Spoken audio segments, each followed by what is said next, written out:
Hello. Good evening. Hello, how are you doing? I am well, thank you. Everything.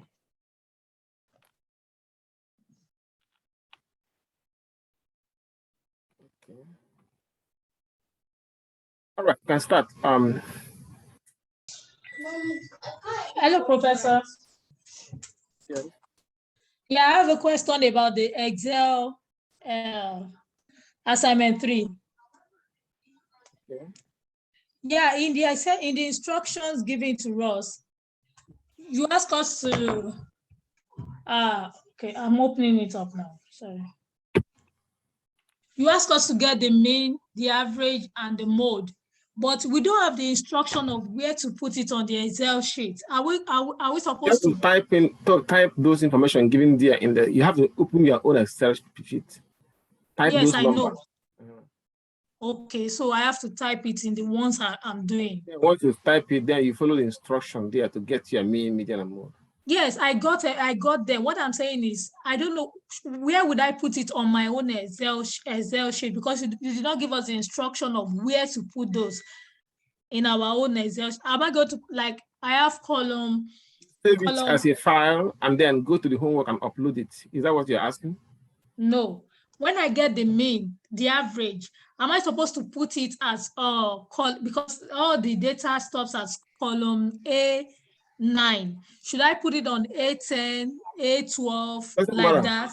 It doesn't matter. Just type mean, type your, then solve to get the answer. It doesn't matter where you put the answer, so long as you type the name beside the answer.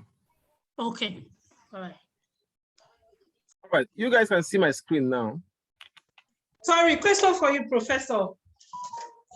Huh? Hello. Yeah. Yeah. On Excel assignment 2, the part 2 of it, when you ask us to plot an histogram, on my own computer, I'm not. What's it called? Data analysis is not highlighted. So, can I use insert? You don't have data analysis in your Excel? I don't have it. Then you have to add it. How do I add it? Watch my screen. I don't know the version of Excel you're using. If the version of Excel you have is different, then you have to probably watch a YouTube video on how to do it on your own version. But generally, you can see my screen. Can you? Mm-hmm. You go to the file and look at the options. Mm-hmm. See what you have adding. Mm-hmm. Click on that. And then click on go. Then you check the analysis 2-pack. You check them. Once you check them, you click OK. Then it will appear. Okay. All right. I'll try it. Yeah. Okay. So now let's begin. So this is where we are yesterday before we are timed out. See, mean, variance, and standard deviation of a probability distribution. The mean is, of course, you know the symbol for mean is this, sum of x times px. And variance is delta square, which is sum of s squared times px minus mean squared. And then standard deviation is the square root of variance. And we started with this question, where the bank president feel that the savings account customer, each savings account customer has on average 3 credit cards. Then this is the data they have. Say find the mean, median, and standard deviation. So find the mean, variance, and standard deviation. Then is the vice president correct? We started this yesterday. We put all these numbers for x and px here. Then we now get, I told you that we're using a shortcut formula. So that means we're going to get x times px because we need the mean. The mean is x times px. We also need to get the variance, which is x squared times px. So we need to get x squared, then s squared times px. So we started here, 0 times s times px means this one here times this one. So it's 0 times 0.18 is 0, 1 times 0.44. So I have that already in my book. Entered it. Now we started getting S squared. The S squared means to square all this. 0 square is 0. 1 square is 1. 2 square means 2 times 2 is 4. 3 square is 3 times 3, 9. 4 squared is 4 times 4, 16. Now we need to get this part, x squared times px. That means we're multiplying the whole of this and that. So 0 times 0.18 is 0.00. 1 times 0.44 is 0.44. Please mute yourself. 4 times 0.27. I have it here on my paper. 4 times 0.27. 0.27. Oh, yes, it's 0.27.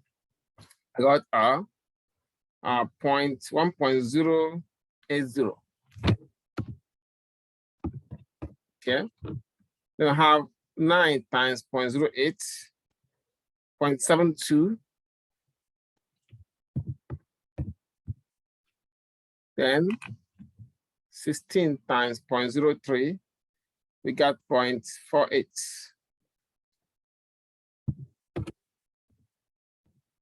So now, if you look at the formulas, we need this one and we need this one. So we need to add this side and this side. So adding this, to get the answer, we're gonna get this. We have it written here on my paper. 0.0 plus 0.44. Okay, plus 0.54.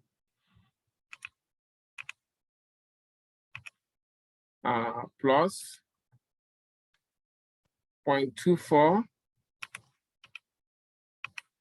Then plus 0.12 is 1.34. So that means when we added it for the first column, we get 1.34, which is 1.34 here. Now we do the same thing for this one. And what I got for this one after adding, I got 2.72. Now, let's find the mean, variance, and standard deviation. The mean is, I'm going to copy this formula here. Mean is given by sum of x squared minus probability of x minus px. And we see x, sorry, sum of x times px. See x times px. This is the sum right here. That is sum right there. So we have the mean equals 1.34. So approximately 1.34, or if you round it, you're going to give you approximately 1%. Then variance. To get the variance, we have this formula here. So that we have it here. So that variance will be sum of x squared times ps. See, sum of x squared times ps. Look at x squared times px, and this is the sum here. Okay. So sum of x squared times px is 2.72. I'll make this bigger. Make it 18. 2.72. Okay. And us, it says mean square. That means mean is 1.34 squared. So that I'm gonna make this. Okay. All right. So square. So let's put this in the calculator, see what we got. We have 2.72. Okay, 2.72.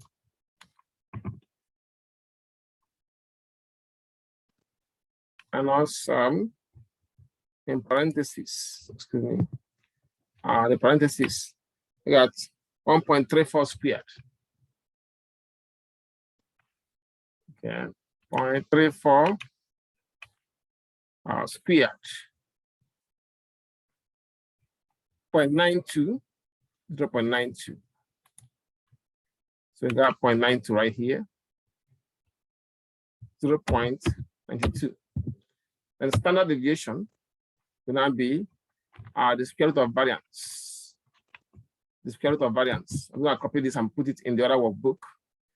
So we can get the square root of variance. What's the other workbook right here? Okay. So we'll insert this square root of variance. Okay, which will be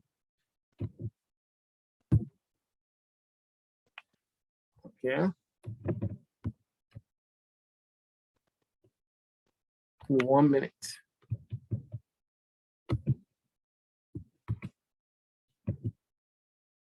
Okay. Now, square root of variance, and we have our variance as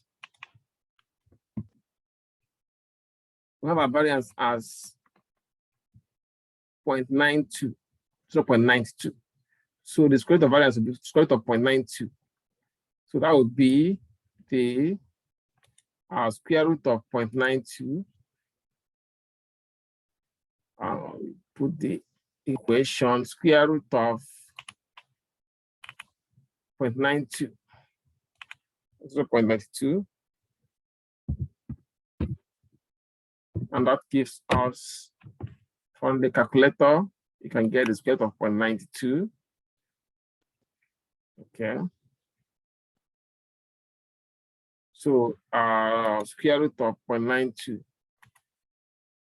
0.92, 0.96, which is 0.96, 0.96 would be a standard deviation. 0.96. So we can copy this and paste it in our main workbook. So we answered part A of this problem. Put it right here. So part A says find this mean, variance, and standard deviation. Here is the mean, which is approximately 1 person. Here is the variance, and here is the standard deviation. Part B says, any question before I answer part B? Any question before I answer part B? Excellent, no question, good. Then part B says, is the present correct? Now, the present is claiming that each savings account customer has on average 3 credit cards, but the average we have here is 1.34, which is not up to 3. So the president, the bank president is not correct, because each of the savings account customers have only on average 1 credit card, but he's claiming that they have 3 credit cards. So that is how to find the mean, variance, and standard deviation of a probability distribution. Now we can move on to what we call expectation. Expectation is the expected value of a discrete random variable. It is the same thing as the average. So it means the same thing as average. So what that means, we use the same formula that we use for average for finding expectation, which is the x equals to sum of x times the probability of x.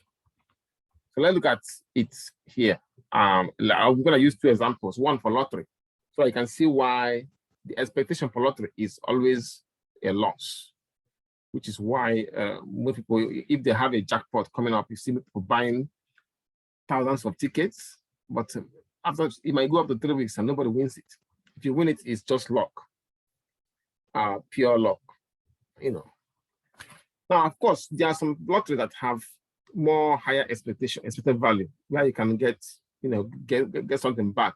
But I'm talking about jackpot, the main jackpot. You see that the probability is very low. Let's try this one. It says, a lottery offers $100 prize, $1,000 prize, $1 $500 prize and $500 prizes. 1,000 tickets are sold at $3 each. Find the expectation if a person buys one ticket and if the winning ticket is returned to the pool after the draw. So for that, there are a few things you need to know about this. Question. First one is this: if you win a $1,000 ticket, for example, let's say that you bought one ticket and win $1,000. You won or wins $1,000. You write a check for $1,000 for you, but actually your net win will be $1,000 plus the $3 you spent on the ticket. Nobody's paying you back the amount you spent on. So the actual win is, okay, $997. But they will, of course, they will write a check of $1,000 and give you, but between you and yourself, you know that's what your net win is. $997. Same thing, if you win $100, Cicely wins $100. Your net win will be at $100 and also $3. Give you a net win of $97. So we have that in mind. Now, so the probability of win, the winner, $100 for each of these prizes. Remember, have how many prizes? You have one, two, then I have 5 of this. So you have 7 prizes. The probability of each prize, each win, is 1 out of 1,000 tickets sold, which is 1 out of 1,000 tickets sold, which is 0.001. If you divide it, you can double check this. Now, another thing to note is that there are 7 prizes. So for the 7 prizes, 7 prizes we have, so that the probability of win for the 7 prizes, okay, will be, now for each prize, it is 0.001. So for the 7 prizes, it's going to be 7 times that, times 0.001. So 7 times 0.001, yep. So that will give you the each prize. Probability of winning each prize. So then you can now start working on that. Let's look at that probability first. So the probability of 0.001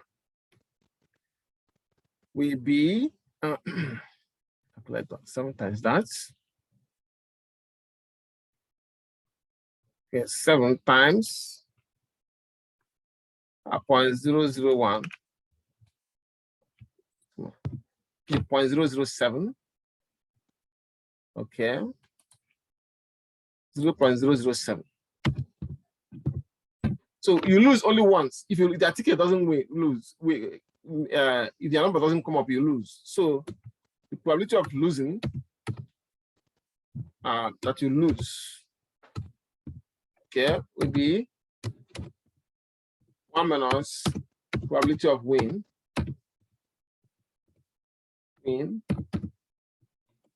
which is 1 minus 0.007. Okay. So with the calculator, we can get it's 1 minus 0.007.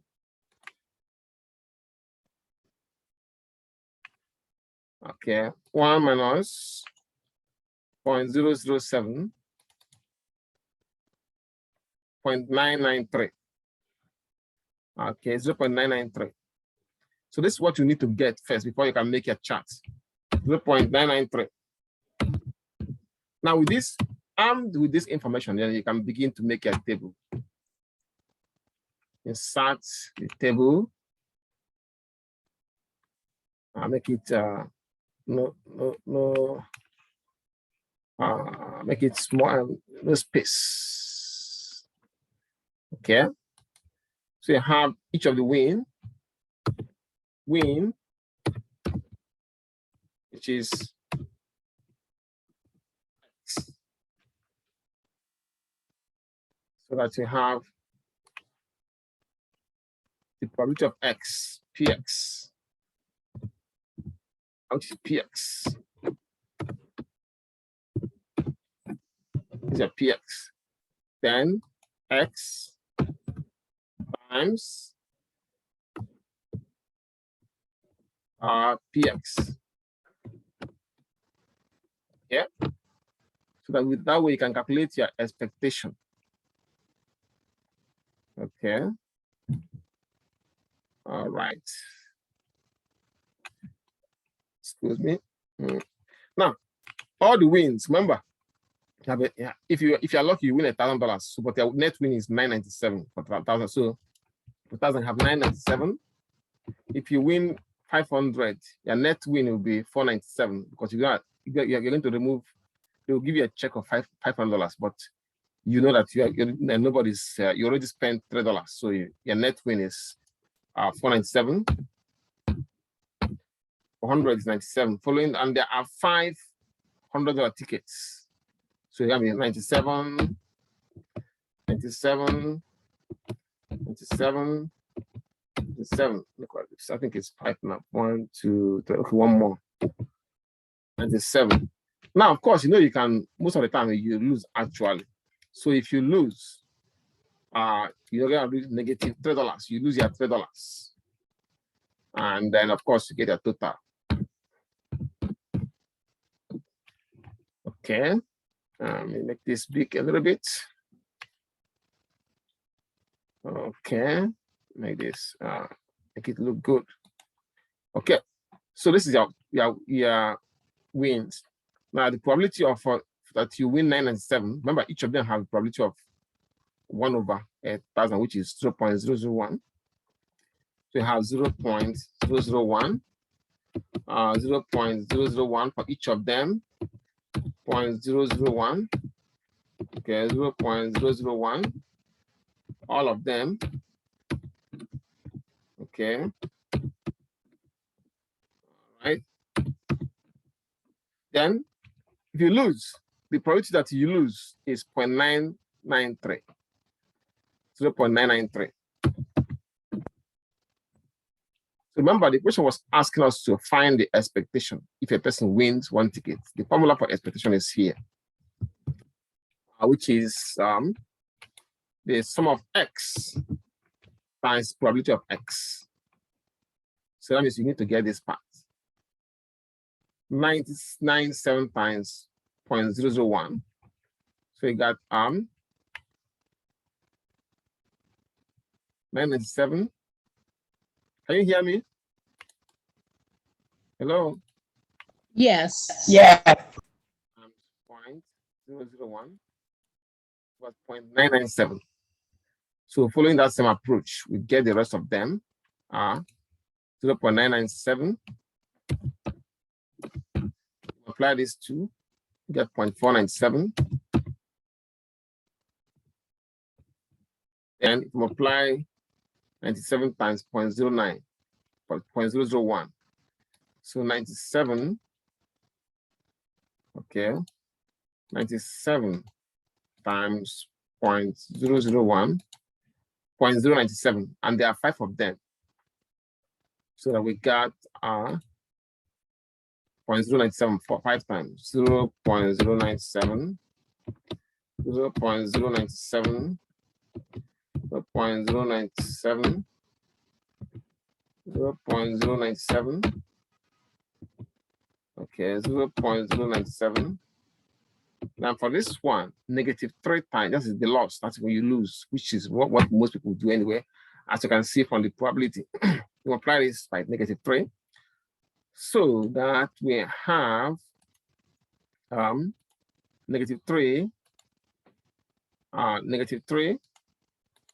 times 0.993. negative 2.979 is negative 2.979. So I can make this center it so we can have everything. Now, expected value says sum of S times PS. So this is S times PS. Let's get the sum.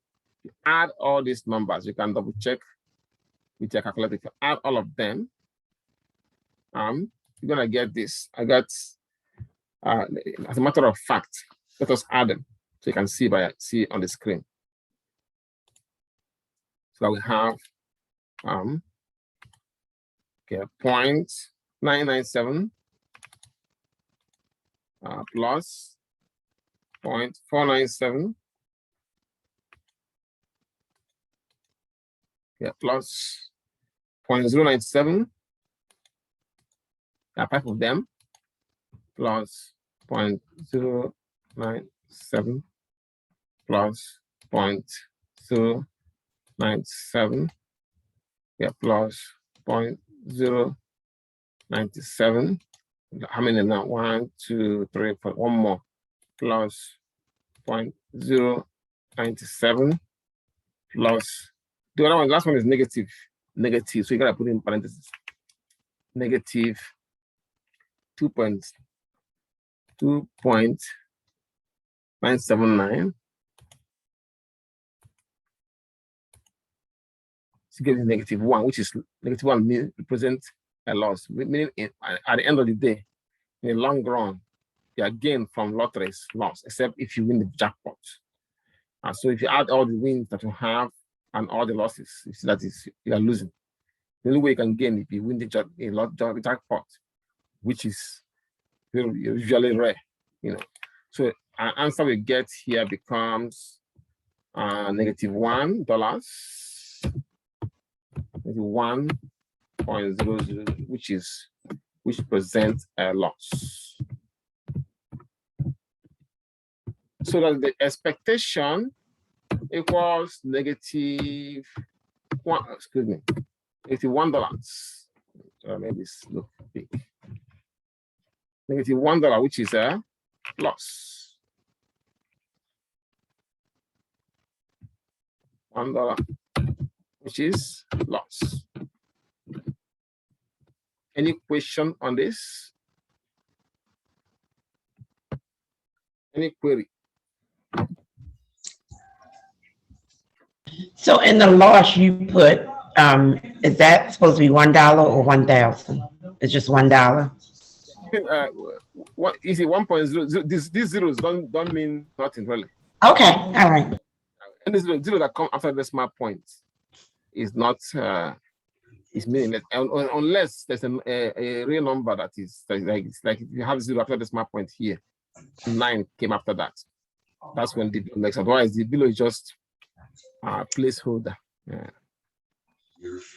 Okay, Now, Professor, please, how come about the 3 here, the -3? remember you paid $3 for the lottery, for the ticket. Yeah. So that's your loss. If you lose, that's your loss. You lose $3. That's why it's negative. Okay, so it must always be in the table. Of course, now because you have to add the gains and losses when you are doing a business. You get the income and the expenditure. If your expenditure is more than your income, so that means you cannot just forget about all the expenses. Am I right or wrong? Yeah, you're right. Thank you. You're welcome.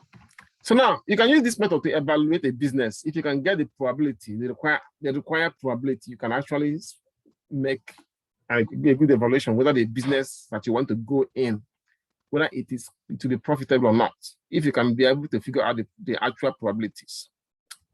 Let's look at this example here. Say a ski resort.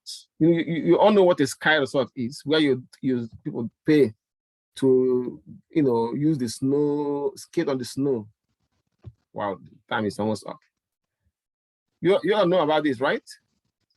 The ski Yes. resort.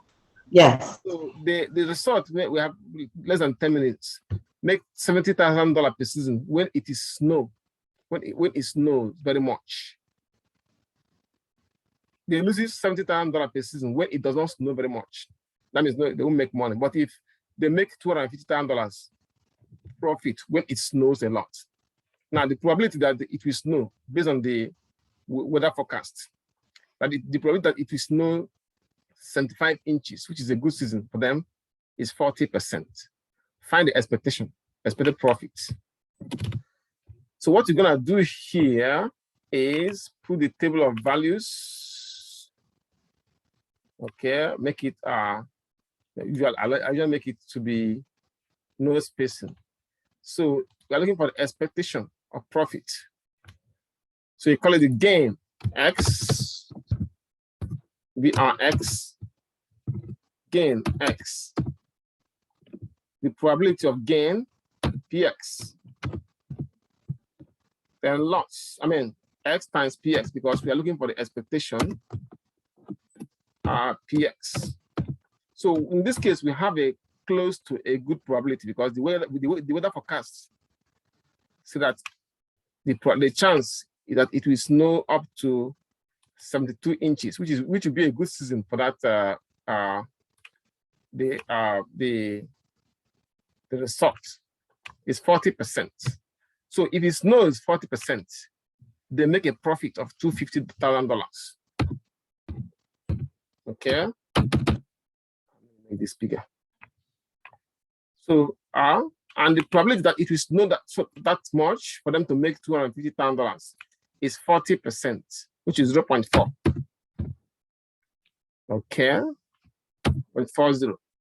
Now, if it doesn't snow well, they lose 70,000, which means negative 70,000. So if the probability that it will snow is 40%, that it will snow how many inches is 40%, the probability that it will not to be the opposite to be 60%, which is 0.6. See what I mean? So if there is a 40% chance of snowing 70 inches, the opposite is that it is 60% chance of not snowing, 70 inches. So now our X times PS will be 250,000 times 40. We can get it from our calculator. 250 times 40. So 250,000 times 0.4 is 100,000. So I'm gonna put 100,000 here. Okay. 100,000. Now negative 70 times 0.6. Okay. Negative 70,000. Negative 70,000. That's if it doesn't snow well, they lose 70,000 times 0.6. Give me negative 42,000. Negative 42,000. Okay, negative 42,000. So that our gain, remember the gain, our expectation will be sum of X times probability of X. So we add this, this is the X times PX, this is the sum here. So 100,000 plus negative 42,000. So you're gonna be 100,000, okay? 100,000 plus negative 42,000 will give us a balance of 58,000. So it's a positive result. That means it will be a good business. We got 58,000, which is profit. So if it's negative, then it is a loss. 58,000. The profit. Make it this thing big. Make it a little bit bigger. Okay. Which represents a profit. So you can see that we can use this, how you can use this to evaluate this in the business. If you can figure out the exact probability, I mean, if you really do due diligence research, you can be able to figure it out, guaranteed. Questions?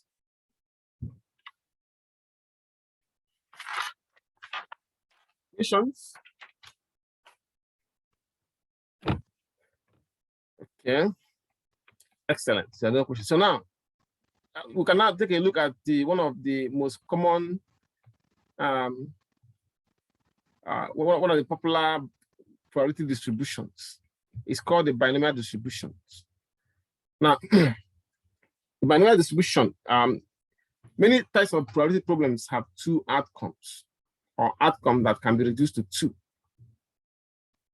For example, when a coin is tossed, it can land head or tail, so two outcomes. When in a basketball game, either a team wins or the team loses. Even a multiple choice question, answer might be, you might have A, B, option A, option B, option C, option D. The answer is either it is correct or it is not correct. See, blood pressure have all those numbers they have, but it's either it is normal or it is not normal. So this kind of scenario, we call it binomial experiments. So here are some of the characteristics of a binomial experiment. The probability, a binomial experiment is a probability experiment with all these characteristics.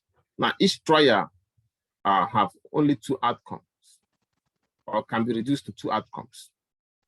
So the second one is that there's a fixed number of trials, so n stay the same throughout, and the outcome of each trial is independent of each other. And then the probability of success is the same, remain the same. You will see these properties at play as soon as we start solving binomial probabilities. So the binomial distribution simply means the outcome of the binomial experiment and their corresponding probabilities. So, and also in a binomial experiment, the outcomes, depending on what you are looking for, because there are two of them, they are either classified as success or failure. This leads us to the what we call the notations we use for binomial distribution.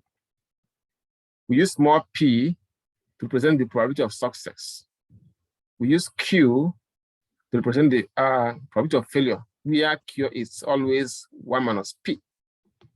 We use n to represent the number of trials, and x to represent the success and how many success in n trials.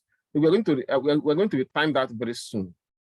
So before we time out, I want to show you something. We're going to start from here, but I want you to go to your Canva before we are timed out, or after we are timed out.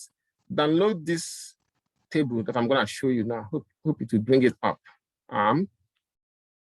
There's a table I put on the file section. It's called Statistical Table. Can you see my screen? Yeah. So this table is located here. Let me move this a little bit. Download it, if it's possible, print it and keep it handy because we'll be using it from now on. It is right here. So as soon as we are timed out, download it, print it out, hold it, because from now on we'll be using it. Okay? And I will see you in the next 10 minutes. All right? So log in back after this. Okay. Okay.